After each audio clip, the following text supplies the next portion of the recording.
చిల్లర మాటలు, చిల్లర చలోక్తులు, ఇంకా ఏదో పని కట్టుకుని నవ్వించాలనుకోవడం, ఇలా లేకపోతే ఏమనుకుంటారో అనుకోవడం, లేకపోతే ఇంటికి ఎవరో రాగానే వారేదో అనుకునే విధంగా మనం ప్రవర్తించడం, ఇవన్నీ ఉండవు.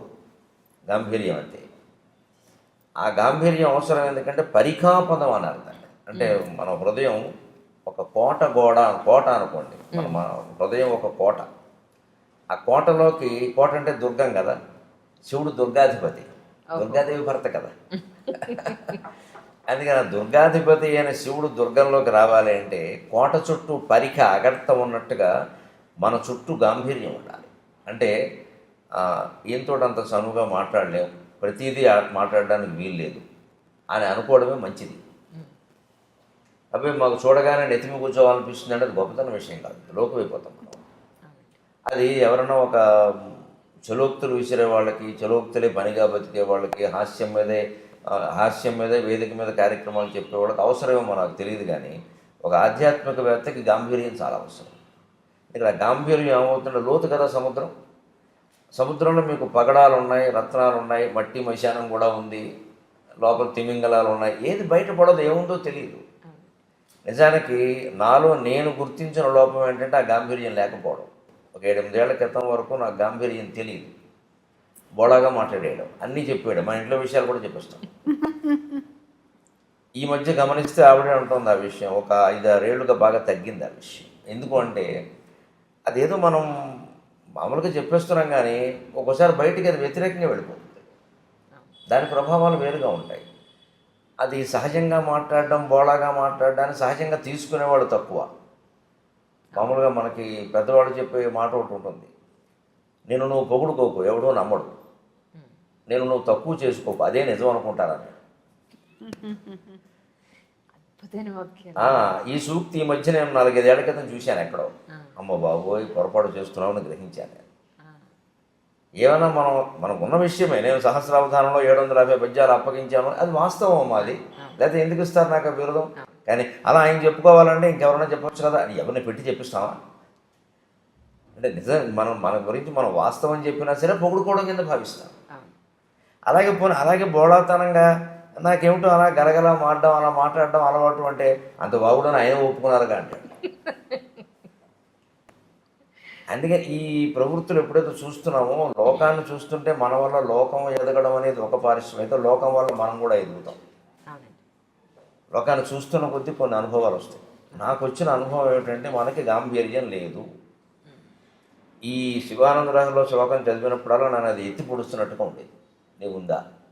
మిగిలిన అందులో ఉన్నాయి, ధృతి, ధైర్యంగా ఉండడం, ఇంద్రియ నిగ్రహం ఉండడం, ఇవి నాకు భగవంతుడి దేవలో నాకు ఉన్నాయి. గాంభీర్యం తక్కువ నాది. ఎందుకంటే ఉన్నదన్నట్టు మాట్లాడేయడం, చెప్పేయడం. దానివల్ల గొడవలు ఏమి పెద్ద ఏమి రాలేదు, అది పెద్ద నాకు ఎప్పుడు సమస్య కాలేదు. కానీ అనవసరంగా ఎందుకు మనం చెప్పాలి అసలు విషయం? మన ఇంట్లోదే కావచ్చు, మనం ఎవరితో పొద్దున్న కాసేపు మాట్లాడాం, ఆ మాటలు మనకి ఇంకోటితో చెప్పాల్సిన పని ఏంటి అసలు? అది ఒకసారి వాళ్ళకి ఇబ్బంది కావచ్చు, మనకి ఇబ్బంది కావచ్చు. అందుకని గంభీరంగా ఉందాం. నేను ఒక 7-8 ఏళ్ళుగా ప్రయత్నం చేసి ఉంటున్నా. ఆ గాంభీర్యాన్ని మీరు చూసుకోండి. కరెక్ట్ చెప్పారండి. కోపానికి గంభీరానికి మధ్య తేడా ఉంది. అది గాంభీర్యం మనిషి అలవాటు చేసుకోవలసిన లక్షణం. ఎవరైనా, ఆడ మగ ఎవరైనా. కోపం అనేది సరే ఎప్పుడైనా ఉండకూడదు. కోపం అనేది ఎప్పుడు మనకి పద్ధతిలో ఏం చెప్తానో కోపం తెచ్చుకోవాలి. ఆయన చెప్పారు కాబట్టి అలవాటు చేసుకున్నానని నాకు అర్థమైంది. నేను అనుకుంటున్నాను ఈయన 3 పూట్ల జపం చేస్తారు, అర్ధగంట చొప్పున. అది చాలా లోతైన పుస్తకాలు చదువుతూ ఉంటారు, ఆ విశ్లేషణ చేస్తుంటారు. అది సహజంగా వచ్చింది అనుకున్నాను నేనే ఈ శ్లోకాన్ని చూసి ఇలా నేర్చుకున్నాను అని చెప్తున్నారు. ఇప్పుడు అర్థమైంది నాకు. సార్, జనరల్గా మీ డే ఎలా స్టార్ట్ అవుతుందండి? మంచి ప్రశ్న, ఎంతవరకు ఎక్కువ మంది అడిగిన ప్రశ్న. 5:30కి లేస్తాను, 5:20కి లేస్తాను. ఎందుకంటే 10:20కి పడుకుంటాను సరిగ్గా. 7 గంటల లెక్క, మధ్యాహ్నం గంట లెక్క, మధ్యాహ్నం 1:30, 2:30. అందులో సాధారణంగా తేడా ఉండదు, 10 నిమిషాలు అటు ఇటు ఉండొచ్చు, కానీ తేడా ఉండదు అసలు. ఆ గంట సేపు మధ్యాహ్నం, రాత్రి 7 గంటలు, 10:20, 5:20. సరే 6:30 వరకు కాలకృత్యాలు, స్నానపానాలు సరిపోతే ఏమీ కాఫీ టీలు కానీ ఏమీ పుచ్చుకోవడం ఉండదు. 6:30కి టీవీలో వచ్చే నా కార్యక్రమం వీలైతే నేనే చూస్తాను ఇంట్లో ఉంటే. ఎందుకంటే మనం శ్రోతగా వినడం వేరు, చెప్పడం వేరు. ఇప్పుడు ఎక్కడెక్కడ శ్రోతలు ఇబ్బంది పడతారో, సాగదీసాం అనుకుంటారు, లేకపోతే చెప్పలేదు అనుకుంటారో, ఇంకా చెప్పాల్సింది అనుకుంటారు, అవన్నీ మనకు తెలుస్తాయి. అవునండి. అందువల్ల వీలైతే చూస్తాం.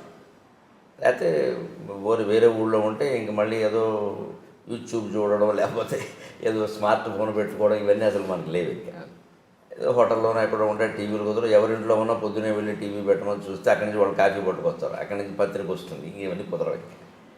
ఏదో వారంలో ఒకటి 2 రోజులు కుదిరి చూస్తాను, లేకపోతే వెంటనే నా జపానికి నేను వెళ్ళిపోతాను. సరే, సహజంగా మనకి కులాచారం ప్రకారం వచ్చిన సంధ్యావందనం ఉంది, అది గాయత్రి జపం. అది అయిపోయాక 8 వరకు పూర్తిగా నా జపదపాలు పారాయణలు ఉంటాయి. నాకు పొద్దున్న సంధ్యావందనం తర్వాత నేను చేసేది ప్రత్యేకమైన జపం ఏం లేదు, గాయత్రి జపం ఒకటే.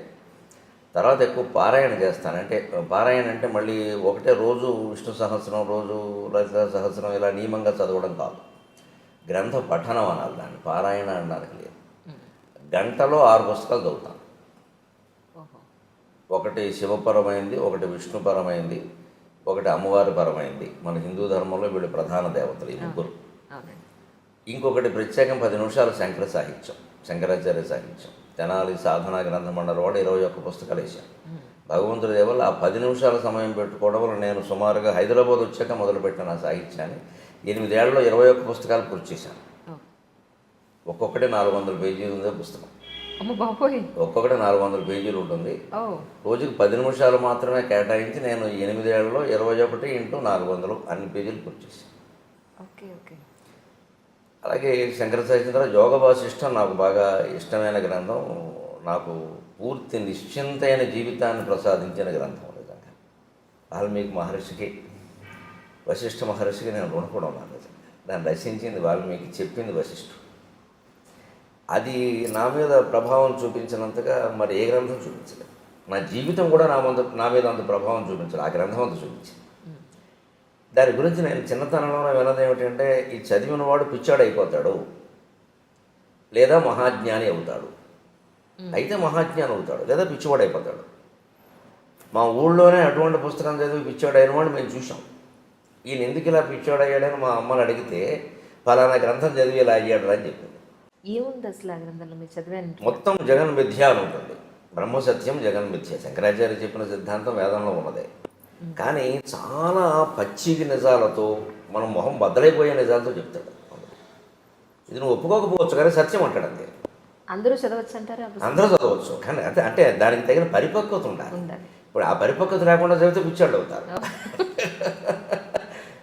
మా ఊళ్ళో నాయుడు అని ఒక ఆయన ఉండేవాడు.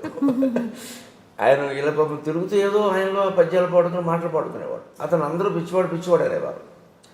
మా అమ్మని ఏమిటమ్మా అతను అంటాడంటే, అతను 2 పుస్తకాలు చెప్తారా, యోగ వాసిష్టం అదొకటేను, సీతారామాంజనేయ సంవాదం అని ఒకటి ఉంది తెలుగులో. పరశురామ పంతులు లింగమూర్తి గురుమూర్తి గారు రచించాడు. అంటే సీతాదేవి హనుమంతుడు కలిసి రామతత్వం గురించి చర్చిస్తారు. సీత చెబుతూ ఉంటుంది, హనుమంతుడు వింటూ ఉంటాడు, ప్రశ్నిస్తూ ఉంటాడు. ఈ 2 చదవడం వల్ల వాడు ఎలా అయ్యాడని అంటున్నాడు రా అన్నారు. నాకు అప్పటి నుంచి ఆ 2 చదవాలని పట్టుదల. చదవలేదు ఇంకా మీరు అవి? 2 పూర్తి చేశాను, 2 చదివాను, అయినా కాలేదు. అదేంటున్నాను మరి. అయ్యానో లేదా ఆవిడ చెప్పాలి. ఇప్పుడు నేను కాలేదని నాకు లేదండి, మీరు పిచ్చాడనంటే నేను చేయగలిగిందండి. ఆవిడ చెప్పిందే నిజం. మన గురించి మనం ఏమనుకుంటాం అన్నదానికంటే ఎదుటి వాళ్ళు ఏమనుకుంటారు. పోనీ ఎదుటి వాళ్ళు అంటే ఇప్పుడు మీ పోటుగాడు ఎప్పుడో పరిచయం అవుతారు. ఆవిడ ఇచ్చి కాపురం చేస్తుంది. లేదంటే నేను ఖాయంగా పిచ్చివాడని ఆవిడంటే ఇంక మాట్లాడడానికి వెళ్ళలేదు నేను. అదే నిజం. కానీ కాలేదు. ఏమంటారమ్మా మీరు? సార్ మీ మీదే వదిలేరు. ఆవిడ ఏమంటుందో నాకు తెలియదు, కానీ నేను ఎలాంటప్పుడు జోక్ వేస్తాను సహజంగా. నన్ను పిచ్చాడని ఆవిడ అంది అనుకోండి, కాకపోతే నేను ఎందుకు చేసుకుంటాను అయిపోయా. కాబట్టి నన్ను చేసుకున్నారు, మంచివాడు అయితే నేను ఎందుకు చేసుకుంటాను, ఇంకేముంది, గొడవ లేదు అంతే. అది ఆ ప్రభావం అలా ఉంటే నాకు అప్పటి నుంచి చదవాలని పట్టుదల. ఈ సీతారామాంజనేయ సంవాదం అనేది నేను అప్పుడే చదివా, 18 ఏళ్ళ వయసులోనే చదివా, తెప్పించుకుని చదివా, ఏం కాలేదు. కానీ గొప్ప సందిగ్ధావస్థలో పడింది మనసు. ఏదో అపూర్వమైన సత్యం ఉంది, మన స్థాయికి మనకు అర్థం కావట్లేదు జగత్తు గురించి. అదే మనం ఇంకా చదవాలి. ఈ అండంలో ఏమైందంటే, మనస్సు హేతుబద్ధత లేనిది మనం అంగీకరించద్దు అనే నియమానికి వచ్చేసింది, ఆ ఆలోచనకు వచ్చేసింది. అందుకే ఆ 18 ఏళ్ల ప్రాయంలో నేను నాస్తిక్ గ్రంథాలు, కమ్యూనిస్ట్ గ్రంథాలు కూడా చదివాను. క్యాపిటల్ చదివాను, రంగనాయకం గారి పుస్తకాలు చదివాను, శ్రీశ్రీ రచనలు చదివాను, చలం పుస్తకాలు చదివాను, విస్తృతంగా చదివాను. ఇంకా చదవడం అంటే అప్పటికి ఇప్పటికీ ఒకటే అలవాటు, పట్టుకోవడం. ఇంకా అయితే అప్పటికి ఇప్పటి తేడా ఏంటంటే అప్పుడు ఒక పుస్తకం పట్టుకుంటే అదే చదువుతూ ఉండేవాడిని. ఇప్పుడు అలా కాకుండా నా మనస్సు నేను నిగ్రహించుకుని ఏ పుస్తకం అరగంట మించి చదవను.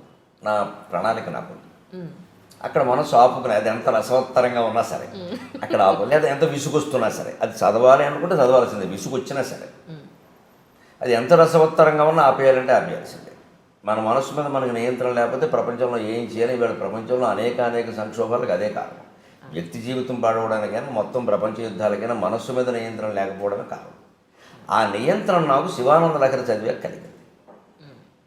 అందుకే నాకు శివానంద లహరి చాలా నా జీవితాన్ని మొత్తం ఇలా మార్చేసిందని చెప్పచ్చు. అలాగా ఉండడం వల్ల ఆ యోగ వాసిష్టం తర్వాత నేను పూనికి దాన్ని సంపాదించాలని చూస్తుంటే విచిత్రంగా ఎక్కడో దొరకలేదు నాకు అది. ఎందుకంటే ఎప్పుడో 100 ఏళ్ల క్రితం వెన్నెలకంటి సుందరరామ శర్మ గారిని ఒక ఆయన తెలుగు వచనంలో రాశారు దాన్ని. ఆ మూలం ఎక్కడో ఉందేమో, ఎక్కడో దొరకలేదు నాకు. సరే తర్వాత ఉద్యోగాలు, మారడాలు, ఏవో ఇవన్నీ వ్యవహారాలు అంత శ్రద్ధ చేయలేకపోయాను. తర్వాత మళ్ళీ చదవాలనే తృష్ణ కలిగాక చాలా విచిత్రంగా ఏదో ఉయ్యాల్లో పిల్లాన్ని పట్టుకుని ఊరంతా తిరిగామన్నట్టుగా మా ఇంట్లో మా నాన్నగారు ఇచ్చిన 30 పుస్తకాల్లో అది ఉంది. ఆ పుస్తకాలు ఏవో తాటాకు పుస్తకాలు ఎక్కువ ఆయన ఇచ్చినవి, తాటాకు పుస్తకాలు. మరి మనం ఏం చదువుతాం, ఎవరికో ఇద్దాం లేనట్టుగా ఉండి ఒకటి, తర్వాత అశ్రద్ధ వల్ల కొంత ఏదైనా ఆఫ్ చేసాం. సరే ఆయన వేద మా నాన్నగారు వేద పండితుడు, అవధాని, వేదంలో అవధాని అంటారు. వేద సంబంధమైన పుస్తకాలు మనకి ఎందుకు వచ్చి మనం ఏం చదవలేదు, ఏదో తప్పు స్వరంతో చదివితే లేనిపోని ఇబ్బందులని అలాంటి పెట్టారు. అనుకోకుండా ఉన్న ఆ పుస్తకాల్లో ఇంచుమించు ఒడిలిపోతూ పుస్తకం పేజీ ముట్టుకుంటే చినిగిపోయేలా ఈ పుస్తకం దొరికింది. యోగ వాసిష్టము, ఇలా వెన్నెలకంటి సుందరరామ శర్మ అనువాదము. ఇదేమిటి ఇక్కడ పెట్టుకున్నాం మనం దీన్ని అని వెంటనే నేను అప్పుడు చదవడం మొదలుపెట్టాను. అప్పటికి 47 వయసు వచ్చేసింది.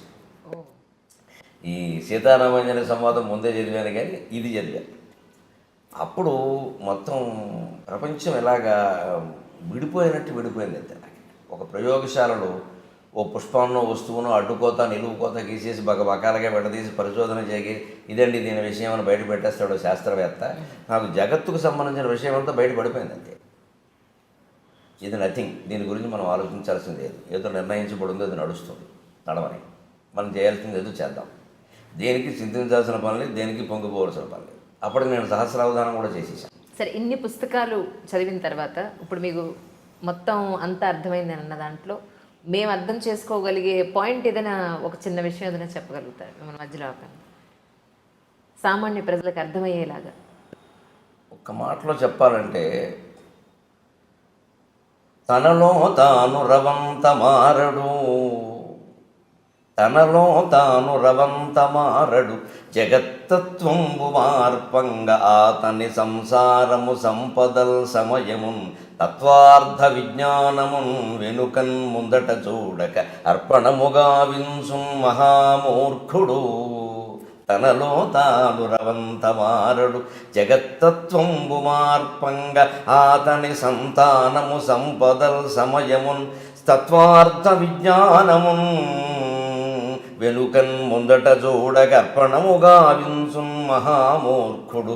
ఇతనికిన్ లోనికి చూచు శక్తి నిడుమా తన్మూలమా దైవమా.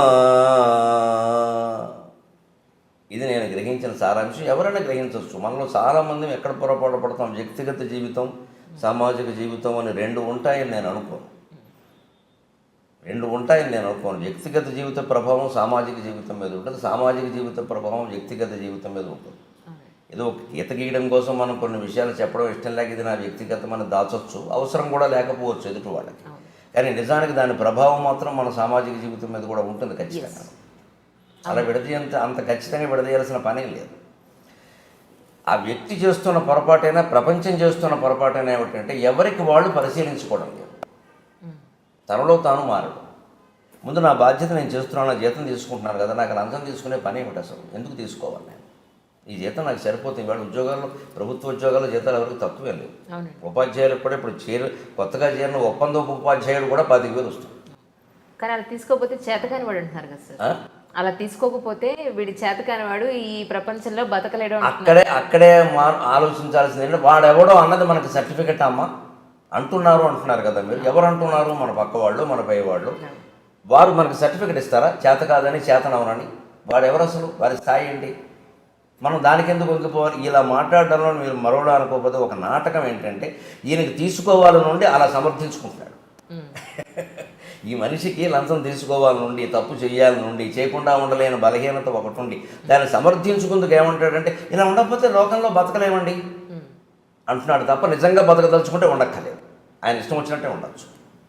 అంతగా ఇప్పుడు ఒక లంచం తీసుకోకపోతే నేను చంపేస్తా అన్నంత పరిస్థితి ఎక్కడైనా ఉందా? అలా లేదమ్మా, ప్రలోభ పెడుతున్నారు అంతే. ప్రలోభాన్ని కాదనొచ్చు. పోనీ ఏ కృష్ణా బ్యారేజీ మీద ఆపేసి నలుగురు గొడ్డళ్ళు వేసుకుని వచ్చి తీసుకుంటావో చంపేయమంటామంటే నా ప్రాణం కోసం తీసుకున్నానండి అంటే ఓకే, ఒప్పుకున్నాం. అంత పరిస్థితి ఉన్నవాడు చూపించమనండి. ఇవన్నీ చెప్తారండి నాటకాలండి ఇవన్నీ. అది అదే మూలం. అది నాకు వేదాంతం ద్వారా మొత్తం ఎన్ని గ్రంథాలు చదివినా సారాంశం ఏం తెలిసిందంటే మనిషి తనలోకి తాను చూసుకోవాలి తప్ప, తనలో తాను మారాలి తప్ప బయట మార్చాల్సింది ఏం లేదు అసలు. ఎవరికి వాళ్ళే. మీరు సమాజానికి అనుకూలంగా దేశభక్తితో, దైవభక్తితో మీరు, నేను, ఈవిడ ఉంటే ముగ్గురు వ్యక్తుల జీవితాలు బాగుండలేదండి. ఒక 300 మంది ఉంటే బాగున్నట్ట, 3 లక్షల మంది ఉంటే బాగున్నట్ట. తప్పించుకుందుకు మాట్లాడుతున్నాం మనం ఇవన్నీ. మొత్తం కృష్ణమూర్తి గారి తత్వం అంతా చదివాను నేను సుమారుగా, జిల్లి కృష్ణమూర్తి గారు. ఆయన మొత్తం చెప్పింది ఇది. నీ గురించి ఎందుకు ఆలోచించావు నువ్వు ఇది చేయడానికి అభ్యంతరం ఏంటి? ఎవరి మీద నెట్టేస్తావేమిటి? తప్పించుకుంటావేమిటి వ్యవహారం నుంచి? మనం అనేక రకాల పాపాలు చేసి ఏదో పూజ చేసి తప్పించుకుందామని చూస్తున్నాం. పాపం చేయకుండా ఎందుకు ఉండలేము? అసలు చేసామని ఎందుకు అనుకుంటున్నాం? చేసిన పాపం ఏంటి? చెప్పకపోయినా మనకు తెలుసు కదా. ఈ ఆలోచన చేయాలి. అందుకని మనిషి ఎంతసేపు సంఘసేవని, అదని ఇదని, ఏదో సంస్థలు పెట్టమని, ఆధ్యాత్మిక సంస్థలని, ట్రస్టులని అవి ఇవి పెట్టి తన సంపదని, సంసారాన్ని, సమయాన్ని మొత్తం అంతా దానికోసం వెచ్చిస్తాడు. కానీ ఎప్పుడు లోపలికి చూసి నేను ఎవరని ఆలోచించాను. రమణ మహర్షి చెప్పింది అది, యోగ వాసిష్ఠం చెప్పింది అది. నేను ఎవరని ఆలోచించావా? ఆత్మతత్వ విచారం చేశావా? అది చేస్తే నువ్వు ఎక్కడికి వెళ్ళక్కర్లేదు. నువ్వు కూర్చున్న చోట కూర్చొని అదే తత్వంతో ఉండు. మారే చోట మారేదంతా మారుతుందని చెప్పి. ఎందుకైనా సార్ ఇంతకుముందు అనేవారు ఏంటంటే పొద్దున్న నుంచి సాయంత్రం వరకు రోజు అయిపోయిన తర్వాత ఈ రోజు అసలు మనం ఏమేం చేసాం, తప్పులు ఏం చేసాం, ఒప్పులు ఏం చేసాం, అబద్ధాలు ఎక్కడ చెప్పాం, ఎవరిని మోసం చేసాం, ఇవన్నీ రాసుకుంటే నిన్ను నువ్వు ప్రశ్నించుకుంటే ఇది ఎందుకు చేశాను అసలు అని నిన్ను నువ్వు కనుక ప్రశ్నించుకుంటే డెఫినెట్గా నీలో ఒక మార్పు వస్తుంది అని చెప్పాను. వస్తుంది, ఖచ్చితంగా వస్తుంది. అది అడిగితే ఈ రోజులు పరిస్థితులను బట్టి రాసుకోవడం కంటే మనసులో ఆలోచించుకోవడం మంచిది. రాసుకున్నది ఎవరికైనా దొరికితే ప్రమాదం.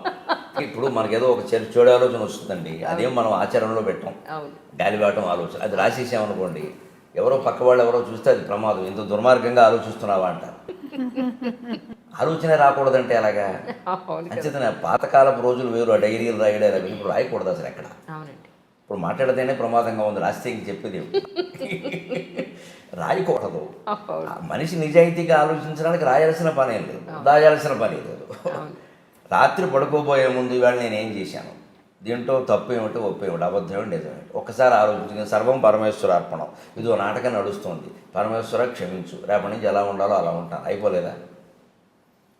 అలాంటిది నాకు ఆ పుస్తకాల పఠనం వల్ల ఏర్పడింది, యోగ వాసిష్టం సహా.